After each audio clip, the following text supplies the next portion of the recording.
장점은 뭐냐라고 했을 때 개념 설명에 대한 체계적인 어떤 정리가 정말로 뛰어납니다. 요즘 시중에 나오게 되는 교재들을 훑어보면 짧은 설명이고 바로 문제를 풀게 하는 그러한 수준의 것들로 이제 보통은 구성이 되어 있거든요. 근데 이제 성문 기본 영어는 그 개념에 대한 설명이 굉장히 체계적이고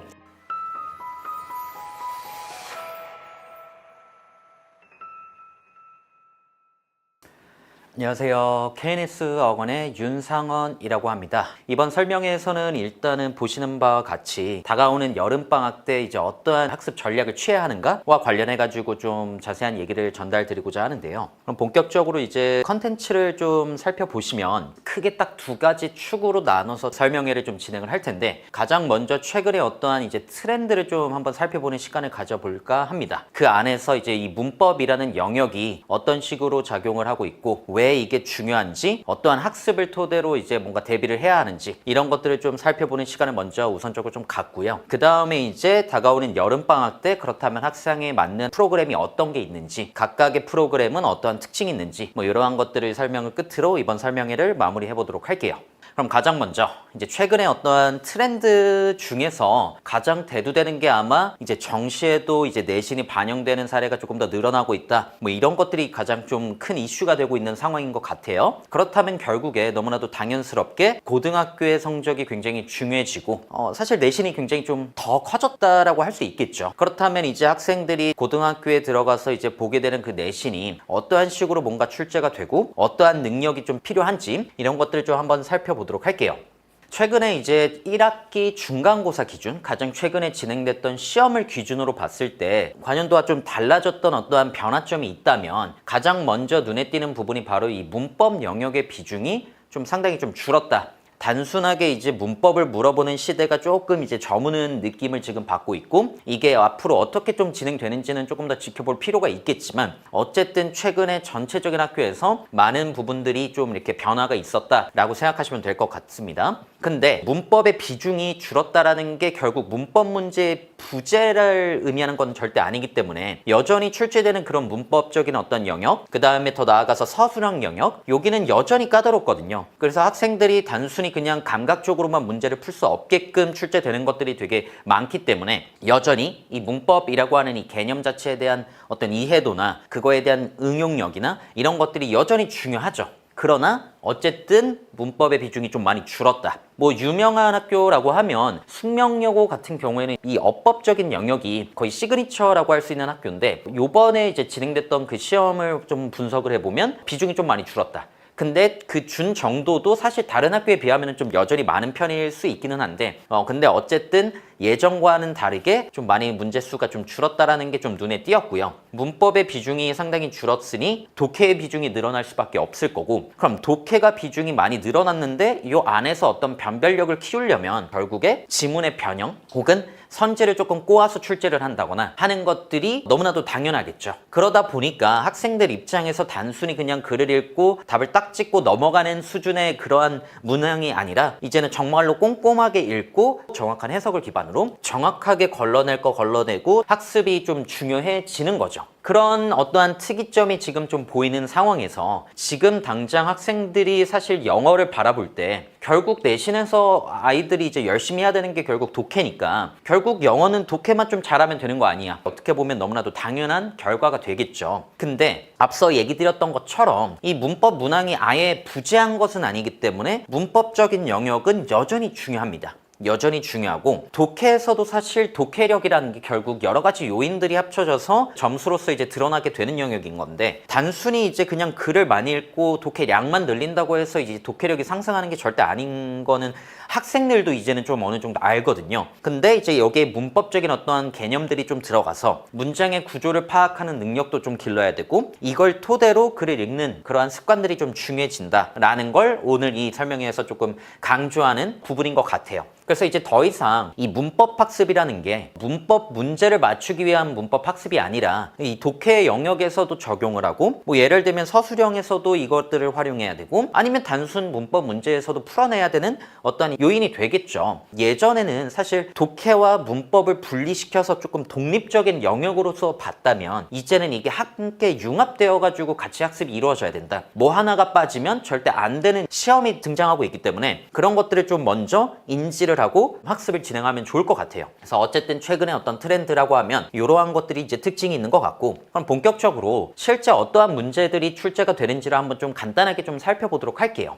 이쪽 편에 보이시는 건 중학교에 내신 문항인데요. 이 문법 영역에서 가장 전형적인 문제라고 할 수 있는 게 어법상 옳은 문장의 개수 고르기 뭐 이런 것들이 보통 학생들, 중학생에게 가장 좀 까다로울 수 있는 문법 문항일 수 있는데요. 근데 사실 지금 제시되어 있는 문장의 수를 보더라도 한 6개 그 다음에 문장의 그 수준, 사용되는 어휘의 수준도 사실 아이들 입장에서 그렇게 어려운 수준이 절대 아니죠. 그 다음에 중학교라고 하는 이 내신 시험은 결국에 어떤 한정된 틀 안에서 물어보는 것들이 딱 정해져 있습니다. 뭐 예를 들면 지금 해당 문제는 오형식 파트의 동사를 물어보는 문항인데 오형식 파트 하면 대표적으로 나오는 게 목적격 보어에 어떤 형태를 쓸 거냐 라는 것들을 물어보는 건데 사실 딱 그것만 물어보는 거죠.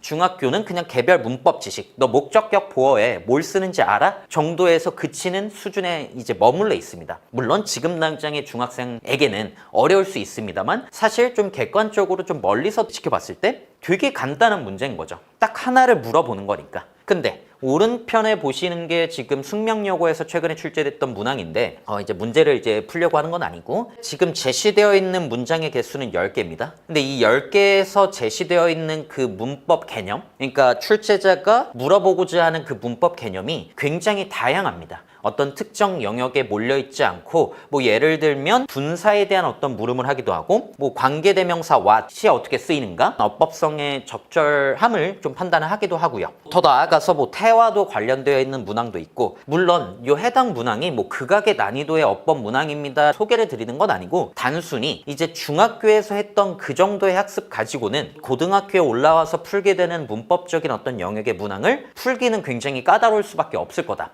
왜냐하면 한정된 어떤 틀 안에서의 개념을 물어보는 게 아니라 여러 개방적인 어떤 문장이다 보니까 그런 것들을 다 파악하기에는 당연히 문법적인 개념이 머릿속에 체계적으로 정리가 되어 있어야 된다는 거죠. 그래서 이러한 문항을 풀기 위해서는 문법적인 영역이 완숙도가 있어야 될 겁니다. 단순히 쓱 보고 문제를 맞출 수 있을 거다라고 생각하다가는 절대로 이제 맞추지 못하는 문항이 이제 더 등장을 할 거기 때문에 그렇기 때문에 문법이 여전히 중요하다 이런 얘기를 드리는 거고요. 사실 지금 왼쪽에 다시 돌아와서 얘기 드리고 싶은 건 요거는 문법 개념을 모르더라도 맞출 수 있는 수준으로 출제가 됩니다. 사실 이건 어떤 말씀이냐면 제시되어 있는 이 문장들이 사실 학생들이 많이 노출되는 어떤 어휘 혹은 어떤 표현 방식을 활용하는 경우들이 굉장히 많다라는 거예요. 중학교에는. 근데 고등학교에 넘어와서는 실제로 실생활에서 사실 그렇게 많이 쓰지 않을 법한 어떤 표현들을 가지고서 딱 문법을 물어보는 거죠. 그렇기 때문에 감각이 통하지 않고 오히려 그 감각을 활용하다가는 조금 더 어려워지겠죠. 왜냐하면 내가 본 적이 없는 표현 방식인데? 라고 하다가 고르다간 틀릴 수 있으니까. 그렇기 때문에 이제 문법이 여전히 중요하다. 더 나아가서는 이제 문법이 또 적용되는 어떠한 영역이라고 하면 이제 가장 대표적으로 서술형인데 이 왼쪽 편에 있는 이 문항을 보시면 이제 진선여고에서 출제되었던 이제 문항인데요. 지금 문제를 보면 아래 조건을 이제 맞춰서 요약문을 문맥에 맞게 완성하시오. 이게 단순히 문법 개념에 대한 물음만 하는 게 아니라 어쨌든 글을 읽고 글에 대한 전반적인 내용을 머릿속에 가지고서 문제를 풀어야 된다는 거죠. 물론 제시되어 있는 단어들을 잘 조합하고 변형할 거 변형하고 하면은 문제를 맞추는 건 맞는데 어쨌든 글의 전반적인 흐름이나 어떠한 이제 정리가 되지 않고서는 사실 정말로 까다로워질 수 있겠다라는 거죠. 그렇기 때문에 앞에서 얘기 드렸던 것처럼 이 문법이라는 영역이 더 이상은 독해와 조금 동떨어져 있고 독립적인 어떤 영역이다가 아닌 게 이렇게 융합형으로 뭔가 독해도 어느 정도 활용을 해야 되고 문법적인 개념은 당연히 정확하게 판단할 수 있어야 되고 하는 수준의 문제로서 출제가 된다는 거예요. 지금 또 보시면 결국에 이렇게 밑줄 친 단어는 반드시 변형해라 라고 하는 구조는 결국에 아이들의 문법의 응용력을 좀 평가하겠다라는 건데, 아이들이 다양한 표현 방식에서 가장 적합한 것들을 선택해서 적어내야 되는 거예요. 그러기 위해서는 다시 한번 이 문법이 머릿속에 체계적으로 정리되어 있어야 되고, 그것들 중에서 이렇게 뽑아서 쓸 수 있을 정도의 능숙도, 완숙도가 있어야 된다는 거죠. 그 다음에 경기여고에서 출제된 문항입니다. 제시되어 있는 어떠한 지문이 있고, 이 지문 속에서 어법상 틀린 문장을, 표현을 바르게 고쳐라 하는 서술형 문제인데, 제시되어 있는 지문은 이거보다 훨씬 깁니다.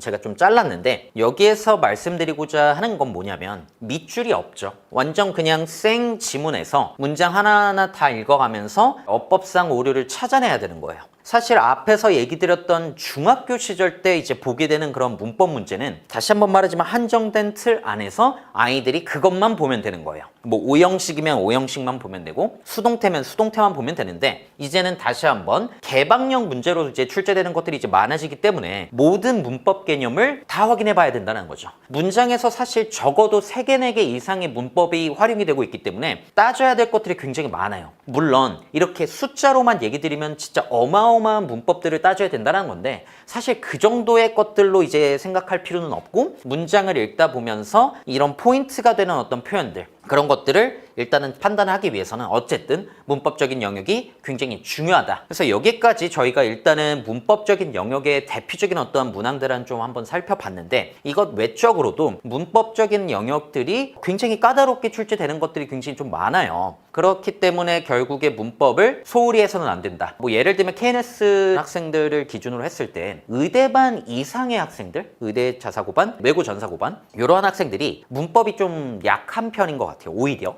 왜냐하면 영어를 자연스럽게 습득한 친구들이 조금 많기 때문에. 그러다 보니까 독해는 뭐 잘해요. 독해를 잘한다는 건 글을 읽는 데 있어서 부담감이 크지 않다는 거죠. 어쨌든 어휘나 이러한 표현 방식에서 익숙함이 있으니까. 근데 문법적인 개념이 좀 많이 부족하고, 실제로 제가 의대자사고반에서 문법을 지금 학습을 하고 있는데, 문제도 풀고 개념에 대한 설명도 해주고 여러 가지의 것들을 다 꼼꼼하게 학습을 하는데, 왜 이 표현이 사용이 됐는지, 왜 이게 맞고 왜 저거는 안 되는지 물어보면 사실 대답을 제대로 하는 학생들이 거의 없는 것 같아요. 대부분의 아이들이 보통은 그냥 이거잖아요, 그냥 이렇게 쓰는 거잖아요 하는 정도에 그쳐 있다는 거죠. 근데 물론 그러한 감각, 그러한 어떤 익숙함이 당연히 앞으로의 내신 시험에서, 앞으로의 영어 학습에서 중요합니다. 그것들을 절대 버리면 안 돼요. 그렇지만 그러한 수준에 머물러 있다가는 이러한 문항에서 무너지게 된다는 거예요. 아이들이 이러한 문항들을 놓치다 보면 결국에 등급이 떨어질 거고, 독해를 아무리 잘하더라도 이런 것들을 맞추는 학생들은 분명히 있을 겁니다. 문법을 열심히 하는 학생들은. 그렇기 때문에 그러한 특징이 있는 학생들은 문법을 정말로 열심히 좀 채워 넣어야 된다. 바로 이 중학교 시즌 때,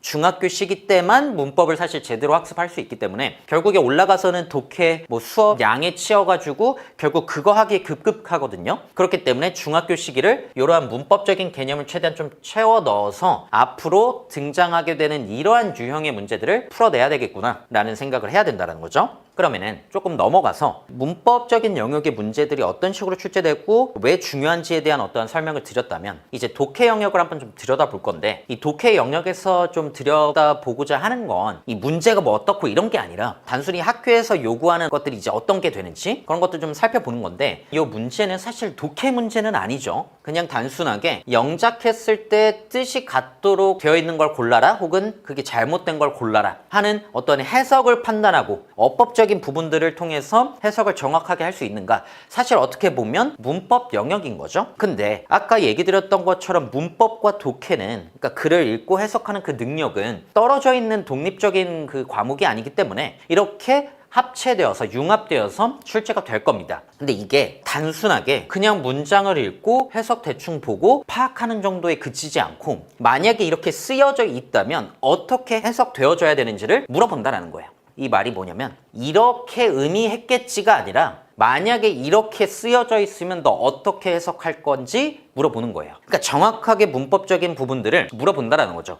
요렇게 구조를 갖추고 있으면 이렇게 해석이 돼야 되는데, 물론 그렇게 해석됐을 때 좀 어색하지, 그러니까 대충 이런 말이겠지 감각적으로 뭔가 이해를 해서는 안 된다는 거예요. 그래서 정확한 해석력이 이제 기반이 돼야 되고, 오른편에 있는 요거는 실제 대일외고에서 출제되었던 지문에서 발췌해서 갖고 왔는데, 뭘 말씀드리고자 하는 거냐면 요 밑줄 쳐져 있는 요 문장이 하나의 문장으로 이루어져 있는 건데, 이제 결코 짧지 않은 문장들을 학생들이 이제 계속해서 읽어가야 된다는 거예요. 이 제시되어 있는 단어들의 그런 수준 자체는 사실 어렵지는 않거든요. 실제로 단어들의 뜻 정도만 알아도 대충 무슨 말인지는 알 겁니다. 학생들이 어쨌든 연결을 해서 뭔가 이제 해석은 대충 할 수 있으니까. 근데 앞서 얘기 드렸던 것처럼 이 최근의 트렌드가 뭐였죠? 문법의 비중이 줄어들고 독해의 비중이 당연하게 늘어날 텐데, 변별력을 그럼 어떻게 키울 거냐? 정확한 해석, 정확한 독해를 통해서 답을 찍어낼 수 있는가? 이런 것들로 이제 간다라는 거예요. 그렇다라는 건 이렇게 그냥 단순하게 길어진 문장을 그냥 대충 단어 뜻 정도 파악하고 넘어가는 게 아니라 정확한 구조를 판단하고, 아, 이러한 수식절을 갖고 있네? 아, 그러니까 이렇게 주어 동사가 있고 이렇게 해석이 돼야 되겠구나 라는 것들을 하고 넘어가지 않으면 구멍이 생길 수밖에 없다라는 거예요. 나 잘 읽은 것 같아. 대충 이해는 되는데 선생님 왜 선지가 왜 이게 답이 되는지 모르겠어요 하는 친구들이 굉장히 많습니다, 실제로. 근데 제가 대일외고 학생들과 학습을 하면서 느꼈던 게 뭐냐면, 되게 쉬웠던 지문인데, 그리고 또 꽤 잘하는 학생이었습니다. 근데 선생님 이게 왜 이게 답이 되는지 모르겠습니다. 되게 쉬운 문장의 구조를 파악을 못했던 거예요. 대일외고에 가는 학생들 중에서도 글을 읽을 때 단어를 연결해서 그냥 이해하고 넘어가게 되는 경우들이 너무 많다라는 거죠. 그러다 보니까 실수가 나오는 거예요. 너무나도 간단한 단어지만 그 간단한 단어 하나를 정확하게 이해하고 가지 않아서 틀리게 되는 문항들이 생깁니다, 실제로. 그렇기 때문에 이렇게 길어지는 문장을 정확하게 해석하는 능력을 키워내야 된다는 거죠. 바로 중학교 요 시기를 그렇게 보내야 된다는 거예요. 그래서 문법이 이제 더 이상 문법만 가지고서 이제 출제되는 게 아니라 이렇게 독해적인 어떠한 영역으로 들어와서 같이 융합되어서 출제가 되고 있는 상황이다. 그런데 어쨌든 독해를 할 때 가장 기반이 돼야 되는 첫 번째 단계는 정확한 해석이겠죠. 그 정확한 해석의 가장 중요한 것은 문법 능력을 통해서 구조를 파악하는 거, 이런 것들을 학생들이 이제 앞으로 길러야 된다, 이런 얘기를 좀 드리고요. 그 다음에 이제 외대부고로 한번 좀 넘어가 볼게요. 외대부고 되게 좀 어려운 학교죠. 영어 내신이 쉽지 않은 어떠한 이제 텍스트를 가지고서 이제 시험을 보게 되는 학교인데, 이게 실제 하나의 지문입니다. 하나의 이제 지문을 다 읽고 나서 여러 개의 꼬리 문제들을 풀어내야 되는 거예요. 근데 이제 결코 짧지 않은 글을 가지고서 아이들이 이제 읽기에는 시간적인 압박감도 있을 거고, 실제 시험장에서 긴장감도 있겠죠. 그러다 보니까 결국 이제 그냥 쑥쑥 읽어가다가는 놓치는 부분들이 생길 거고, 놓치는 부분들이 생기면 어떻게 하죠? 읽었다가 다시 올라가게 되는 그러한 불상사가 생기겠죠. 그래서 학생들이 이거 너무 어려웠어요 하는 글들의 대부분의 특징은 정확한 해석을 하지 않고 넘어가기 때문인 겁니다. 왜냐하면 읽다 보니까 뭔 말인지 모르겠어서 다시 올라가게 되는, 그 이유가 정확한 해석이 안 되고 그냥 단어의 연결 정도로만 이해를 했기 때문입니다. 그래서 어쨌든 말씀드리고자 하는 건, 이 지문의 길이감도 굉장히 길어지는 학교도 있습니다. 이러한 지문들이 여러 개가 출제가 돼요. 그렇기 때문에 결국 속독을 해야 되는데, 속독이라는 게 빠르게 눈으로 훑고 지나가는 걸 말하는 건데, 근데 그 안에서 문장 구조를 보면서 넘어가야 된다는 거예요. 단순히 단어의 연결이 아니라. 그래야지만 속독이 가능한 겁니다. 빠르게 단어, 키워드를 이렇게 눈에 뽑아가지고 뭐 이렇게 하면 너무나도 좋겠지만 그게 아니에요. 정확하게 구조를 파악하고 빠르게 읽어 내려가는 그 연습을 하다 보면 자연스럽게 걸러질 내용들은 걸러지고 남아있는 그런 중요 내용들을 토대로 문제를 풀 수 있게 된다는 거죠. 그래서 전반적으로 지금 문제들을 한번 좀 살펴봤는데, 문법 영역은 여전히 좀 까다롭게 출제되는 것들이 많다. 개방형 문제로 여러 가지의 문법 개념들을 활용해야 된다. 이제 옛날 중학교 시절 때 이제 풀었던 그러한 수준에 머물러 있지 않기 때문에 그런 것들을 대비를 해야 하고, 독해 영역은 굉장히 까다로워지는 것들이 생길 수밖에 없겠죠. 문법이 줄어들고 변별력을 키워야 되니까요. 그러면서 선지가 까다로워진다던가, 선지 표현들을 어려운 구조를 통해서 보여준다던가, 아니면 지문 자체를 이렇게 길게 긴 호흡을 가지고서 읽을 수 있게끔 뭔가 이제 유도를 한다던가, 다양한 유형이 있겠죠. 그래서 결국 여기에 모든 근간이 되는 건 문법이라는 겁니다. 문법. 그래서 이 독해 영역에서 조금 더 추가적으로 얘기를 드리고자 하는 건, 이 문법 없이 읽는 학생들은 단어의 뜻을 그냥 조합해서 해석하게 되는 경우들이 되게 많아요. 근데 이렇게 해석하게 되는 친구들의 전형적인 특징은 소설을 쓰게 되는 경우들이 생긴다는 거예요. 그렇지 않은 경우들도 있겠죠. 단어의 뜻을 잘 연결해서 대충 이런 말이겠네 라고 답을 찍었는데 맞으면 본인의 독해력이 뛰어나다라고 생각할 수 있는데, 근데 그러다 보면 기복이 생기죠. 왜냐하면 나중에는 다른 지문에서는 틀리게 되는 경우들이 있겠어요. 그렇기 때문에 정확한 문장의 해석을 하려면 문법 기반이 있어야 되고, 문법 기반이 없으면 단순히 문장의 해석뿐만 아니라 왜 이러한 표현들이 등장했는지, 왜 갑자기 여기에 이러한 역접의 접속 부사가 등장했는지, 뭐 이러한 것들을 놓치고 그냥 읽게 된다는 거예요. 그러다 보니까 빈칸 순서 삽입이라고 하는 그러한 킬러 유형, 그런 데에서 무너지는 게 그냥 요 유형이 약한 게 아니라 사실은 글에 대한 전반적인 파악력이 부족하기 때문인 거죠. 파악력이라고 하면 정확한 어떤 해석을 기반을 두고 있어야 되고, 논리적인 어떤 연결성도 따져봐야 되고, 이 문장 간의 유기적인 어떤 관계, 뭐 이런 것들을 전혀 생각하지 못한 채로 그냥 단어의 그런 키워드들만 머릿속에 남는 거예요. 근데 아이들이 이제 문법적인 개념이 있고 문장 구조가 눈에 보여요. 어디까지가 끊겨져 있고, 이게 이렇게 수식하는 거구나, 저기가 좀 멀어져 있구나 라는 것들을 이제 확인할 수 있는 친구들은 끊어읽기가 가능하고, 끊어읽기가 가능하다라는 건 속도가 빨라집니다. 글을 읽는 속도가. 그렇기 때문에 논리적인 어떠한 구조, 매핑이 가능한 거예요. 이 하나의 지문 안에서 요 정도에서는 이러한 얘기가 있었고, 그 다음에는 이러한 표현을 활용해서 뭐 이렇게 뒤집었구나, 혹은 순접으로 연결되는구나, 뭐 이런 것들이 눈에 보이게 된다라는 거예요. 그렇기 때문에 긴 지문도 자연스럽게 빠르게 읽어내릴 수 있고 하는 어떤 장점이 생기겠죠. 그래서 다시 한번 말씀드리지만, 그냥 독해량만 늘렸다가는 전혀 의미 없는 학습이 될 수 있기 때문에 문법을 먼저 우선적으로 채워야 된다라는 것들을 강조드리고 싶어요. 그럼 총평을 좀 드려보도록 할게요. 이제 최근에 어떤 내신 문제들을 좀 살펴봤을 때 문법적인 영역은 확실히 좀 줄었어요. 줄었고, 그에 따른 어떤 문법 실력이 조금 이제 덜 해도 되지 않을까라는 생각을 할 수 있었는데, 사실은 그렇지 않았다라는 걸 앞선 문제를 통해서 한번 좀 설명을 드렸죠. 이제 문법 문항이 전혀 부재한 거는 아니니까 그러한 영역을 대비하기 위한 문법 개념이 필요하고요. 여전히 서술형도 여전히 까다롭기 때문에 이러한 어떠한 응용력, 적용력이 필요하겠죠.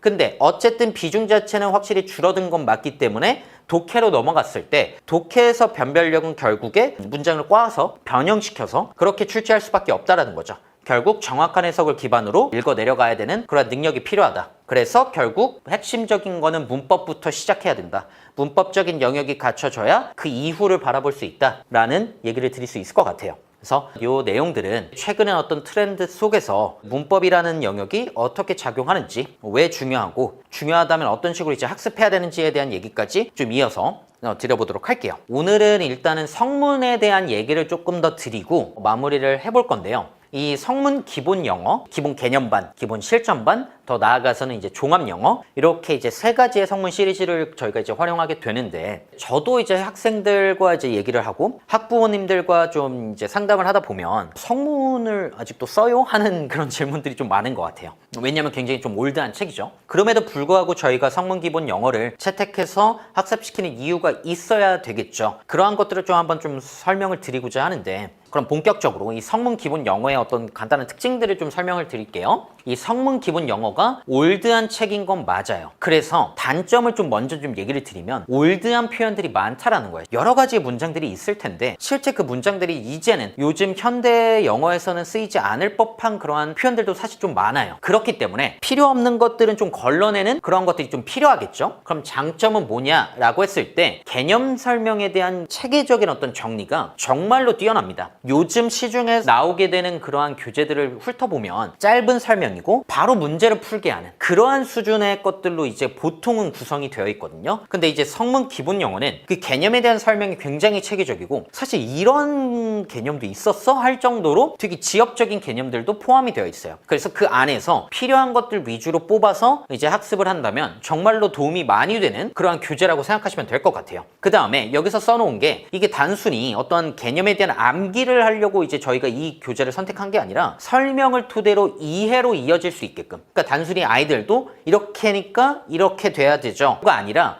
이러한 어떤 쓰임새를 가지고 있으니까 이러한 뉘앙스의 표현 방식이니까 이렇게 돼야 되는 거예요. 그런 어떤 이해도를 돕기 위한 교재다라고 생각하시면 될 것 같고, 저희가 이제 개념에 대한 학습을 이제 비중을 많이 차지하기는 하지만 문장을 꼼꼼하게 읽는 연습도 그 과정에서 다 들어가 있습니다. 그래서 정확한 문법 개념을 토대로 이러한 문법 구조를 갖추고 있으면 어떠한 해석이 이루어지는지, 그러니까 구문적인 영역이 들어가 있는 거죠. 그 다음에 마지막으로 이제 독해의 기반이 되는 건 어쨌든 정확한 해석이라고 얘기를 드렸던 것처럼 결국에 문장 해석을 하기 위해서 여러 개의 문장들이 나와 있고 여러 개의 문법 개념들이 활용되는 그런 문장들을 볼 수 있는 교재라고 생각하시면 될 것 같아요. 그래서 성문 시리즈를 어떻게 생각하시면 될 것 같냐면 단순히 문법 개념을 학습하는 훈련서가 아니라 끝까지 문장을 읽게끔 하는, 정말로 체계적으로 끊어서 뭔가 이제 설명할 수 있게끔 그런 문장 구조를 갖추고 있는 교재다라고 생각하시면 될 것 같아요. 요 오른쪽에 있는 요 문제는 숙명여고에서 출제되었던 문항인데 왜 보여드리냐면 아이들이 중학교 때는 이러한 문항들을 푸는 경우들이 사실 많지 않다라는 거죠. 근데 이제 고등학교에 올라가게 되면 갑작스럽게 난이도가 좀 뛰는 느낌이 많이 들 거예요. 중학교 3학년 때까지 내신에서 봤던 문법 문제라고 해봤자 그냥 객관식 그냥 5개의 문장 있고 그냥 틀린 거 하나 골라라 정도에 그쳐 있는데 갑자기 고등학교 올라가니까 문장의 개수들도 많아지고 사용되는 표현 방식이나 이런 것들도 까다로워지게 된다는 거죠. 이런 문제들을 풀기 위해서는 결국에 체계적인 개념 정리가 필요하다는 거예요.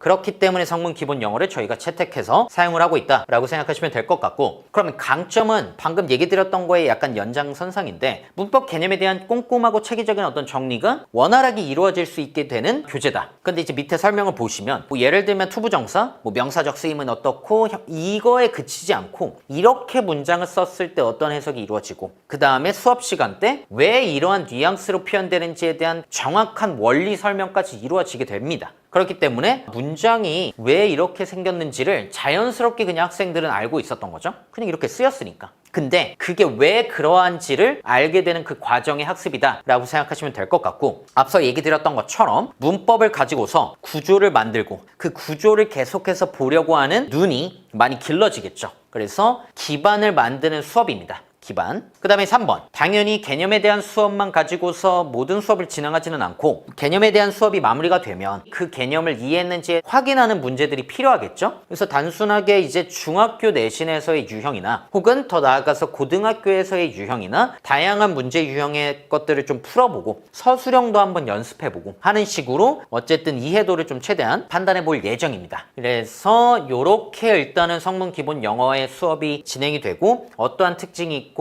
왜 좋은지에 대한 설명을 좀 간략하게 요약해서 말씀을 드렸습니다. 그럼 이제 학습 자료들을 한번 좀 살펴보면 개념에 대한 학습이 있고 난 뒤에 해당 수업을 잘 들었는지를 확인하는 어떤 장치가 필요하겠죠? 혹은 복습할 수 있게 하는 어떠한 동기가 필요하겠죠. 그게 일단은 리뷰 테스트인데 리뷰 테스트의 그런 구조를 좀 살펴보시면 단순히 뭐 객관식 문제를 많이 풀어보는 게 아니라 이렇게 1번처럼 어떤 개념에 대한 어떤 물음을 하는 문제들도 제공이 될 예정입니다. 단순히 그냥 이렇게 문장을 읽고 틀린 거 골라라 여기에서 그치지 않고 개념에 대한 어떤 생각을 해보고 복습을 할 수 있게끔 유발하는 그러한 장치로서 이런 문제들도 출제가 되고요. 어떤 짧은 문장에서 어법성의 오류를 판단하는 그런 문제들도 제공이 되고 더 나아가서는 문장을 실제로 직접 써보기도 하고 당연히 문법 개념을 활용해서요. 그렇기 때문에 다양한 유형을 통해서 개념을 정확하게 이해를 했는가, 복습이 원활하게 이루어졌는가, 학생 입장에서도 그런 것들을 확인할 수 있게 되는 거죠. 문제풀이도 당연히 과제로서 이제 배부가 되겠죠. 지금 이제 워크북 자료는 틀리면은 고쳐라 라고 하는 그런 단순한 문제입니다. 근데 이러한 문장을 통해서 학생들이 꼼꼼하게 들여다보는 그러한 습관을 기르고 더 나아가서 실제 고등학교에 입학해서 풀게 되는 그런 문항들을 보면 길어지는 밑줄을 정확하게 따져볼 수 있게 되는 문제들이 이제 출제가 되죠. 그렇기 때문에 이러한 훈련을 성문 기본 영어에서도 실제로 진행을 하고 있습니다. 물론 그 수준 자체를 비교해 봤을 때는 사용되는 그런 표현들의 난이도는 조금 낮겠죠. 조금 쉬운 표현을 가지고서 과제를 풀게 되는데 어쨌든 이러한 영역에서 필요한 것들은 문법적인 영역에서의 개념들을 조금 더 체계적으로 정리하고 확인하는 그러한 어떤 자세, 습관이 필요하다라는 얘기인 겁니다. 그 다음에 서술형을 토대로 연습도 좀 해보게 되는데요. 이게 가장 대표적인 유형이죠. 우리말을 제시해주고 우리말에 맞는 문장을 정확하게 써라. 제시되는 단어들을 활용해서 오른쪽에 보시는 게 이제 제 기억으로 휘문고에서 이제 출제된 서술형 문항인데 가장 그냥 단순한 문항이죠. 그냥 주어진 이 해석을 토대로 주어진 단어 활용해서 영작하기. 이러한 고교 서술형 대비를 성문 기본 개념반에서도 충분히 기초적인 단계에서 시작을 한다는 거죠. 그래서 이런 학습이 이어진다.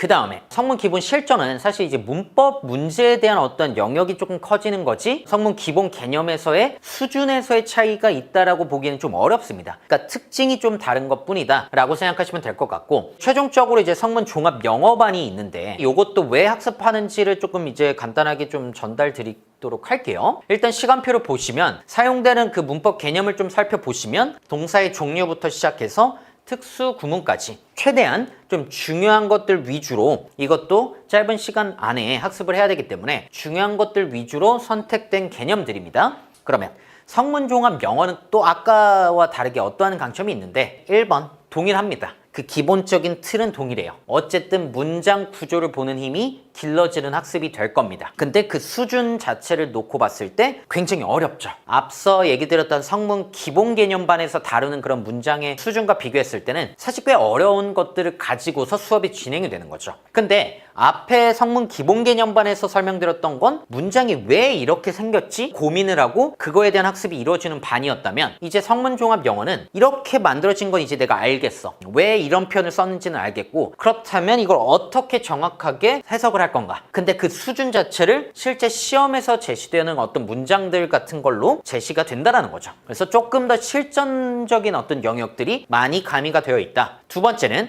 이제 고등학교 내신을 앞두고 있는 학생들이 보통 듣는 수업이기 때문에 고교 내신에서 활용되는 어떤 다양한 문제, 문장 혹은 독해 지문 이런 것들을 다 골고루 학습을 하게 된다.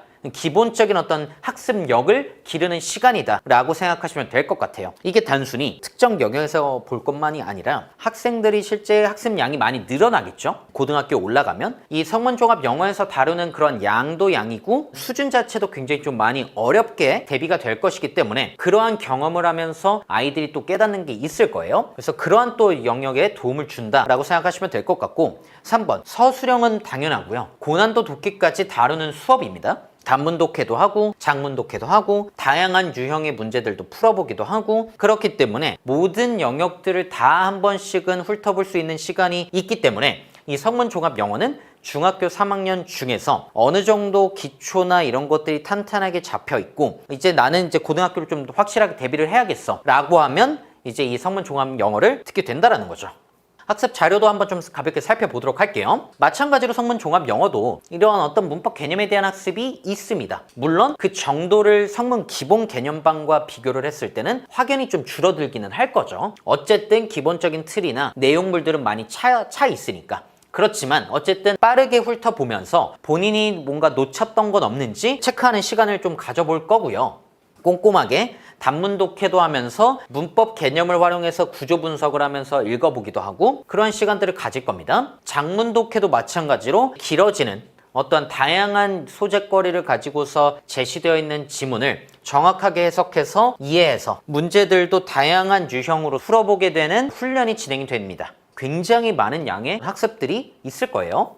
그 다음에 성문종합 영어에서 이제 제시되어 있는 그 워크북을 한번 좀 살펴볼 건데, 지금 간단하게 보시면 고등학교의 기출 유형을 기반으로 문제들을 제시하면서 학생들이 실제로 미리 대비를 해볼 수 있다는 거예요. 아, 실제 내가 요 학교에 가면 이런 문제를 풀어서 맞춰야 되는구나 라는 것들을 확인하는 시간들을 이 워크북에서 제공을 할 예정입니다. 굉장히 많은 유형의 문제들이 이제 제시가 될 건데, 진선여고의 뭐 기출 유형도 있고 정신여고의 기출 유형도 있고 뭐 서술형이면 서술형, 객관식이면 객관식, 다양한 것들이 이제 제시가 될 건데, 단순히 뭐 문법적인 영역만 저희가 변형 문제로 이제 제공하는 게 아니라 독해 측면에서도 학생들이 문제를 풀어야 되겠죠. 결국 중요한 건 독해인 건 맞으니까요. 그렇기 때문에 이렇게 변형되어 있는 어떠한 문제들을 풀게 될 거고요. 제가 좀 빠르게 마무리를 했는데, 성문 기본 개념, 성문 기본 실전, 성문 종합 영어 이 단계를 좀 차근차근 밟아갔으면 좋겠고요. 이번 설명회는 여기까지 진행하고요. 추가적인 질문 사항들은 학원 측으로 연락을 주시면 답변 드리도록 할게요. 감사합니다.